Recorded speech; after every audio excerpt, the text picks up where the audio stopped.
If you've never heard of the terms legal fiction or straw man, then what you're about to learn is something that sounds so astonishing that it couldn't possibly be true. If I were to tell you that paying your tax, getting a driver's license, registering your car, paying fines, and attending court are all optional and that you are conned into agreeing with them, what would you think?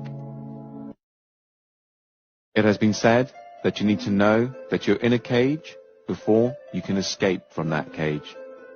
Let's look into how you're being tricked and how your power is being hidden from you. Ah, the government. It loves you and wants to keep you safe and well. It even wants to make paying taxes, fines, and court costs easier for you. How? Well, you'll need to meet your straw man. Your straw man is a fictitious legal entity created at your birth through your birth certificate and the registration of that birth. Here is a definition of straw man. A front, a third party who is put up in name only to take part in a transaction. Nominal party to a transaction. Black's Law Dictionary, 6th edition. The term is also used in commercial and property contexts when a transfer is made to a party. The straw man, simply for the purpose of retransferring to the transferor in order to accomplish some purpose not otherwise permitted. Barron's, 3rd edition.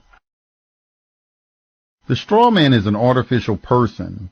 The straw man was created by law shortly after you were born via the registration of the application for your birth certificate. The name for the straw man is your name in all capital letters. You will notice that the inscription on the birth certificate in your name is in all capital letters. The English language has precise rules of grammar that make no provision for writing proper nouns in all capital letters. So your name spelled with all capital letters is a fictitious name. Whenever a human being is born, there's two entities. One is the real entity, which is the human being, the flesh and blood, and the other is a legal fiction, a fictional entity that is nothing more than a piece of paper, the birth certificate. Again, we're duped into believing that these are one in the same, and so we're tricked into representing the legal fiction, the straw man, that birth certificate. So when people get fines and things like that, it's actually consulting the legal fiction, the non-existent entity, the corporate entity that is owned by corporations. You have any interactions with the bureaucracy, okay? They're not interacting with you, they're actually interacting with your legal fiction, because they can't deal with a flesh and blood human. Yeah, they have to deal with another corporation. When you start to break down the words that we use and you start to look at the roots of all these words and you actually look at where these words, what these words actually really mean, you start to get an idea of what's going on. The word corporation is very, very specific because it's corporation, it's dead speak. So a corporation is something that's dead. It's an entity that exists only in a legal framework. It doesn't exist in any other framework at all. It only becomes an entity through legal mechanisms and legal means. In essence, when you were born and far too young to understand, a company with your name was created through your birth certificate. When your parents registered your birth, they actually created a company and handed ownership of that company and you over to the state.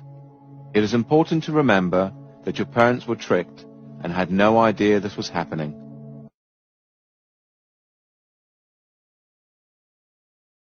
This is why the state can take children from their families and it not be classed as kidnapping. This is where it all began. This is the foundation document. All identification is generated from this document. And these didn't exist before 1933. These only came into being in 1933 when they hatched this plan. They created a corporate fiction with a name just like yours. In doing this, they registered and monetized the spirit and soul of a living being. My name is spelt in all capitals here. So's yours, so's your driver's license, your health card, anything you get from the government, your name is spelt in all capital letters. And when you use any government identification, you are identifying yourself as a corporation, and you are existing within the jurisdiction of corporate law.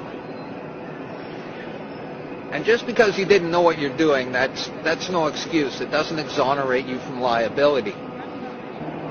There was a bankruptcy in 1933, and the central bankers came in and said, we have a mechanism whereby you can continue to conduct commerce even though you're bankrupt and there's no money. Pledge your citizens as collateral. That happened in 1933, the bankruptcy. And that, by no coincidence, is why these started to be issued in 1933. So you may be walking around thinking you're free and you have rights. But the bottom line is that you are owned, you're a chattel, you're a slave. And these people own you. And that's why they can do things to you against your will. Because you comply. Right now I'm going to just read a quote from Edward Mendell House and what he had to say in a private meeting with Woodrow Wilson, president between 1913 and 1921, from the private papers of Woodrow Wilson. Quote, very soon, every American will be required to register their biological property in a national system designed to keep track of the people, and that will operate under the ancient system of pledging. By such methodology, we can compel people to submit to our agenda, which will affect our security as chargeback for our fiat paper currency. Every American will be forced to register or suffer not being able to work and earn a living. They will be our chattel, and we will hold the security interest over them forever by operation of law merchant under the scheme of secured transactions. Americans, by unknowingly or unwittingly delivered the bills of lading to us, will be rendered bankrupt and insolvent, forever to remain economic slaves through taxation secured by their pledges. They will be stripped of their rights and given commercial value, designated to keep us a profit that will be none the wiser. For not one man in a million could ever figure out our plans, and if by accident one or two would figure it out, we have in our arsenal plausible deniability. After all, this is the only logical way to fund government, by floating liens and debt to the registrants in the form of benefits and pledges.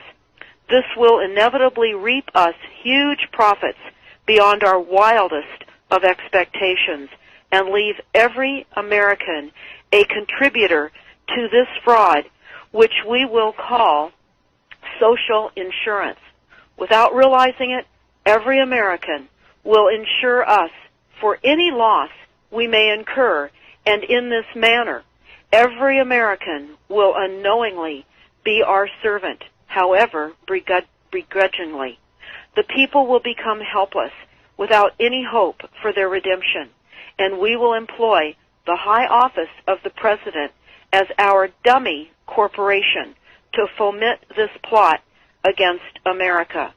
Having established plausible deniability, even if people become enlightened that they had a remedy and pursued it, the attorneys, judges, and legislators could claim that they did not understand the people's claims, especially if the technical requirements for achieving it were not followed pursuant to statutory requirements.